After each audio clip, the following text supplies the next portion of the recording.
Alright, so in this tutorial I'm gonna show you how you can use Forge Hammer in Kingshot.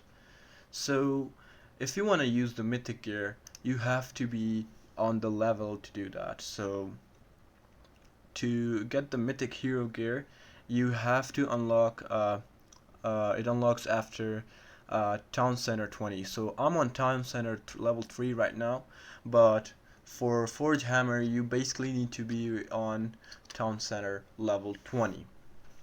And in order to get that, you can go to Top Up Center, and obviously mine's everything locked, but you need to be on Town Center Town Center 20.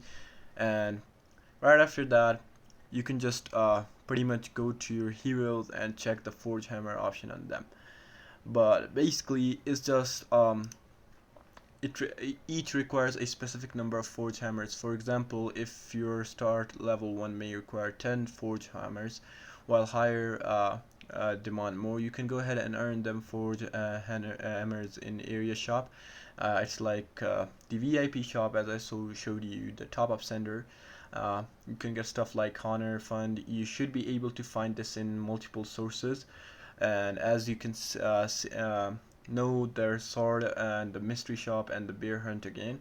As before, you should be able to use this in the mastery forging feature in Kingshot, and you just need to press on the Forge Hammer after once you go to Stop Up Center, and then you're going to use and just go ahead and press on Forge if you have decided to go on. But anyways, that's about it, and yeah, I hope this tutorial actually helped you. I'll see you soon next one.